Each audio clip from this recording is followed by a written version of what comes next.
Channel उदय knowledge academy में। दोस्तों आज हम आपके एसएससी जीडी के जो प्रीवियस ईयर क्वेश्चन है वो लेकर आए हैं। ये आपका दूसरा सेट पेपर है। कैसा दूसरा सेट पेपर है? कल मैंने आपका पहला कराया था, जिसने वो ना देखा हो तो डिस्क्रिप्शन में लिंक है, वो देखना है। चलिए दोस्तों अपने क्वेश्चंस पर चलते हैं। दोस्तों आप लोग वीडियो तो बहुत लोग देखते हैं लेकिन चैनल को सब्सक्राइब और लाइक नहीं करते हैं, तो दोस्तों चैनल को लाइक करें और सब्सक्राइब करें। दोस्तों हमारा कल का क्वेश्चन है जो मैंने आपसे लास्ट में क्वेश्चन पूछा था और आज भी आपसे क्वेश्चन पूछूंगा। 20 प्रश्न ये हैं आपके और एक लास्ट में क्वेश्चन है जो लगभग 4-5 एग्जाम में लगातार पूछा गया है। तो ऐसे क्वेश्चन में लास्ट में एक लाता हूँ और जिसका जवाब मैं आपको अगले वीडियो में दूंगा कल के में। तो कल का हमारा आज ये क्वेश्चन है कि भारतीय संविधान के सुलेखक कौन हैं, जिन्होंने अपने हाथ से संविधान लिखा वो कौन है? तो वो हमारे प्रेम बिहारी नारायण रायजादा। दोस्तों यूपी पुलिस में पूछा गया था 2018 में और अभी भी एसएससी जीडी में भी पूछा गया है और एनटीपीसी में पूछा गया था। तो इनके कौन है? प्रेम बिहारी नारायण रायजादा। इन्होंने लिखा था दोस्तों इंग्लिश वर्जन। कौन सा वर्जन? English version. और हिंदी वर्जन किसने लिखा था? तो वो लिखा था बसंत कृष्ण वैद्य ने। किसने लिखा था? बसंत कृष्ण वैद्य ने। अब चलते हैं अपने क्वेश्चन पर। आज का हमारा पहला क्वेश्चन है, भारत के प्रथम प्रधानमंत्री नेहरू जी कौन थे? पंडित जवाहरलाल नेहरू जी ने किस प्रभाव में 1951 में पहली पंचवर्षीय योजना लॉन्च की थी? तो उन्होंने किस प्रभाव पंचवर्षीय योजना लॉन्च की थी? तो वो था समाजवादी प्रभाव। उसमें समाजवादी प्रभाव ने। दोस्तों ये पंचवर्षीय योजना, पहले पंचवर्षीय योजना किस पर आधारित थी ये आपको कमेंट में बताना है। हमारा दूसरा क्वेश्चन है आज का, निम्नलिखित में से कौन सा भारतीय रिजर्व बैंक का कार्य है? भारतीय रिजर्व बैंक का कौन सा है? मुद्रा जारी करना, बिल्कुल सही है। आखिरी कर्जदाता या बैंकों का बैंक, रिजर्व बैंक। जो बैंकों को लोन देता है वो कौन है? रिजर्व बैंक है। तो इसीलिए इसे आखिरी कर्जदाता कहा जाता है। ये कौन है? ऑप्शन सी बिल्कुल राइट हो जाएगा इसका। अगले पर चलते हैं, प्रश्न नंबर 3 पर।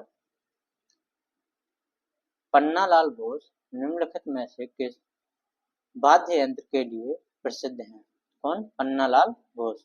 तो पन्नालाल बोस क्या बजाते हैं दोस्तों? ये बजाते हैं बांसुरी। क्या बजाते हैं पन्नालाल बोस? बांसुरी वादक हैं। और दोस्तों शहनाई वादक कौन है? पंडित बिस्मिल्लाह खां शहनाई वादक हैं। ऐसे ही आपको मैंने इस पर पूरी डिटेल वीडियो बना रखी है, तो चैनल पर है, आप जरूर देख लें। दोस्तों अगला क्वेश्चन आपका प्रश्न नंबर 4, संविधान सभा ने कब भारत के संविधान को अपनाया? तो दोस्तों संविधान सभा ने संविधान को कब अपनाया था? तो ये अपनाया था आपका 26 नवंबर 1949 को। ऑप्शन बी बिल्कुल राइट है इसका। अगले पर चलते हैं हम। दोस्तों चैनल को सब्सक्राइब करके बेल आइकन जरूर प्रेस कर लें, जिससे वीडियो का नोटिफिकेशन आपके पास पहुंच जाए। और मैं आपको पूरे क्वेश्चन कराऊंगा एसएससी जीडी के, जितने भी 2024 में पेपर हुआ था जो हमारा, उसके जितने सेट हैं वो मैं सभी कराऊंगा आपको। और आपका एनटीपीसी के जितने हैं 2021 वाले वो पूरे कराऊंगा। तो इसके लिए आप चैनल को सब्सक्राइब कर लें और वीडियो को लाइक और सब्सक्राइब जरूर करें। लाइक करें जिससे हमें भी मोटिवेशन मिलता है कि हाँ भाई हमारा पढ़ाना आप लोगों को अच्छा लग रहा है। 5वां क्वेश्चन है, ध्वनि की प्रबलता किस इकाई में मापी जाती है? तो दोस्तों ध्वनि की प्रबलता किसमें मापी जाती है? डेसिबल में। किसमें मापी जाती है? डेसिबल में। ऑप्शन डी बिल्कुल करेक्ट हो जाएगा। प्रश्न नंबर 6 हमारा, प्रसिद्ध पुस्तक अर्थशास्त्र हमें बताती है कि मौर्य काल के दौरान उत्तर पश्चिम कंबलों, जो मौर्य काल में उत्तर पश्चिम प्रांत था वो किसके लिए प्रसिद्ध था? वो था कंबल के लिए प्रसिद्ध। और खाली जगह कौन सा प्रदेश अपने सोने और कीमती पत्थरों के लिए प्रसिद्ध था? कौन सा था? ये था दोस्तों आपका ऑप्शन ए बिल्कुल सही है, दक्षिण भारत। दोस्तों जो दक्षिण भारत था वो आपका सोना और कीमती पत्थरों के लिए प्रसिद्ध था, तो ये भी आपको याद रखना। और उत्तर पश्चिम कंबलों के लिए प्रसिद्ध था। ये चीज आप जरूर ध्यान से पढ़ें। प्रश्न नंबर 7 है हमारा, भारत के निम्नलिखित में से किस राज्य में बोनालू पर्व मनाया जाता है? तो बोनालू पर्व कहाँ मनाया जाता है दोस्तों? तेलंगाना में। कहाँ मनाया जाता है? तेलंगाना। बोनालू पर्व तेलंगाना में मनाया जाता है। बहुत इंपॉर्टेंट क्वेश्चन है दोस्तों, ये लगभग 3-4 पेपर में पूछा जा चुका है। 2011 की जनगणना के अनुसार निम्नलिखित में से किस राज्य में महिला साक्षरता दर सबसे अधिक है? तो दोस्तों महिला साक्षरता दर कहाँ पर है सबसे अधिक? तो ये है आपकी केरल में। और पुरुष साक्षरता दर भी कहाँ है? केरल में। और टोटल पूछा जाए सबसे अधिक साक्षरता दर, तो वो भी कहाँ है? केरल में। प्रश्न नंबर 9। दोस्तों टोटल क्वेश्चन आपके एनटीपीसी और एसएससी में पूछे गए हैं। अमृतसर की संधि पर किस वर्ष हस्ताक्षर किए गए थे? तो इसमें पूछा गया है कि अमृतसर की संधि कब हुई थी? तो दोस्तों अमृतसर की संधि हुई थी आपकी 1809 में। कब? 1809 में। इसको याद करने की ट्राई करें। 9 के दूने 18, 1809 में। अमृत आदमी 2 गुना चाहता, तो 9 दूने 18। प्रश्न नंबर 10। ये दोस्तों आप इस प्रश्न में फंस जाएंगे। नेहरू ट्रॉफी का संबंध किस खेल से है? एक दोस्तों होता है नेहरू कप। क्या होता है? नेहरू कप। और नेहरू कप का संबंध किससे होता है दोस्तों? तो आपका नेहरू कप होता है फुटबॉल से। किससे? फुटबॉल से। फुटबॉल से संबंधित होता है आपका नेहरू कप। और नेहरू ट्रॉफी किससे संबंधित है? तो है आपकी नौका दौड़ से। ये आप जरूर याद रखेंगे, नेहरू ट्रॉफी नौका दौड़ से संबंधित है। अगले पर चलते हैं। प्रश्न नंबर 11। प्रश्न नंबर 11 हमारा ईगल शब्द का संबंध किस खेल से है? तो दोस्तों ईगल का संबंध किस खेल से है? गोल्फ से। आपसे पूछा गया कि ईगल शब्द का संबंध किससे है? ईगल शब्द का संबंध है आपका गोल्फ से। दोस्तों मैं इस पर डिटेल वीडियो लाऊंगा आप कहें तो, किस खेल से कौन सा संबंधित है, इसके लिए आप चैनल को सब्सक्राइब जरूर कर लें। भारत में अनुच्छेद 333 के उपबंध लिखा है, उपबंध है यहाँ पे, उपबंधों के अधीन रहते हुए प्रत्येक राज्य की विधानसभा खाली जगह से अनधिक सदस्य से मिलकर बनेगी। दोस्तों ये क्वेश्चन ऐसा आपको एसएससी में पूछा गया था। देखने कितना घुमा के पूछा गया है, बिल्कुल सिंपल से क्वेश्चन को।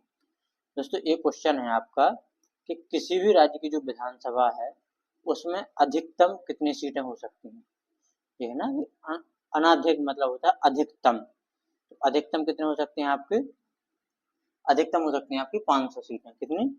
500। और कम से कम 60 सीटें। ये हमारे आर्टिकल किसमें? आर्टिकल 333 में कहा गया है कि किसी भी राज्य में जिसमें विधानसभा होगी उसमें कम से कम 60 सीटें और अधिक से अधिक 500 सीटें हो सकती हैं, बस इससे ज़्यादा नहीं होंगी। काफ़ी इसके अपवाद भी हैं जिसमें 60 से कम है, अपवाद में भी आते हैं, लेकिन ये आर्टिकल 333 के तहत यही है। भारतीय खिलाड़ी लिएंडर पेस कौन से खेल खेलते हैं? जो लिएंडर पेस हैं वो कौन सा खेल खेलते हैं? तो लिएंडर पेस कौन सा खेलते हैं? ये खेलते हैं आपका लॉन टेनिस। ऑप्शन सी बिल्कुल सही हो जाएगा। अगले पर चलते हैं। प्रश्न नंबर 14। दोस्तों ये आधा कट गया हमारा क्वेश्चन। सरकार को सलाह देने के लिए नीति आयोग नामक किसकी स्थापना की गई थी? तो नीति आयोग नामक एक जो और बनाया गया था सरकार को सलाह देने के लिए संस्था, वो कौन सी है? तो ये थी दोस्तों नीति विचारक समूह। कौन सा था? नीति विचारक समूह। जो नीति आयोग की स्थापना की गई थी वो नीति विचारक समूह के आधार पर की गई थी। प्रश्न नंबर 15।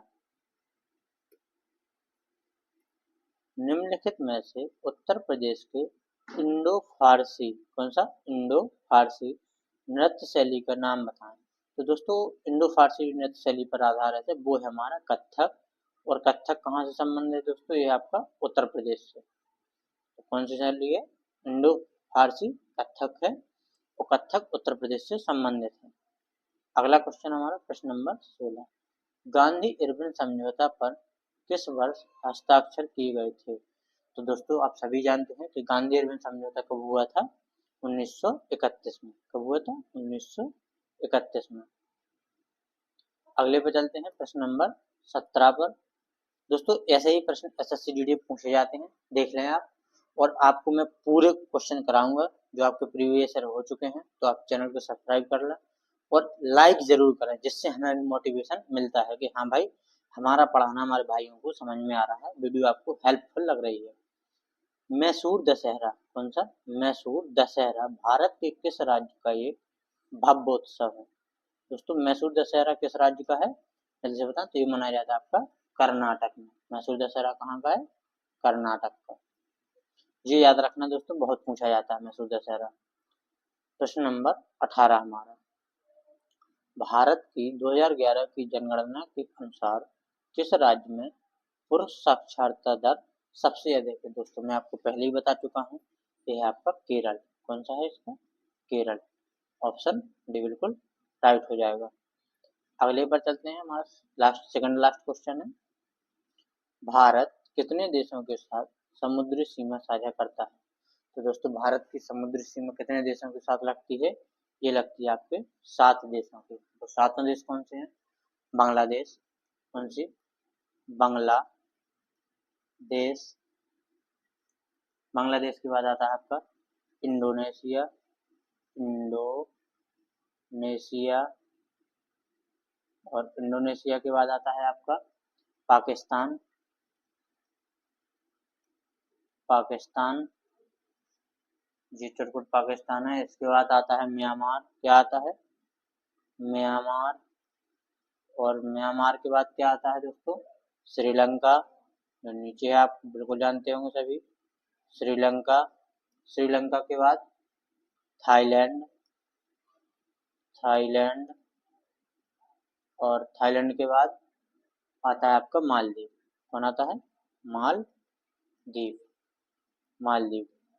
ये हो दोस्तों आपके 7 देश जो भारत के साथ समुद्री सीमा साझा करते हैं। तो ये भी आप याद रख लें, कभी कभी पूछा जाता है कि इनमें से कौन सा भारत के साथ समुद्री सीमा साझा नहीं करता है। तो दोस्तों आप ये भी याद रखें। हरित क्रांति से किसके आयात पर भारत की निर्भरता को कम करने में सहायता थी? मतलब हरित क्रांति से कौन सी चीज बढ़ी थी? कौन सी चीज बढ़ी थी दोस्तों? ये बढ़ा था आपका अनाज। अनाज में हम आत्मनिर्भर बन गए थे। कौन सी चीज बढ़ी थी? अनाज। दोस्तों हमारा लास्ट क्वेश्चन हो चुका है। अब हम आपसे पूछते हैं क्वेश्चन। इस प्रश्न का जवाब आपको कमेंट में देना है और मैं आपको कल एक क्वेश्चन इसका जवाब दूंगा और फिर कल एक ऐसी क्वेश्चन आपको बताएंगे। तो जिसके लिए आप चैनल को सब्सक्राइब जरूर कर लें और लाइक जरूर करें वीडियो को। यदि आपको वीडियो पसंद आई हो तो वीडियो को लाइक जरूर करें। ध्वनि प्रदूषण को किस इकाई में मापा जाता है? ये आपको कमेंट में बताना है। ये दोस्तों इम्पोर्टेंट क्वेश्चन है और आप जल्दी कमेंट में जरूर बताएं कि आपको वीडियो कैसी लगी। चैनल को सब्सक्राइब करें, वीडियो को लाइक करें, जिससे हमें भी मोटिवेशन मिलता है। जय हिंद मेरे साथियों।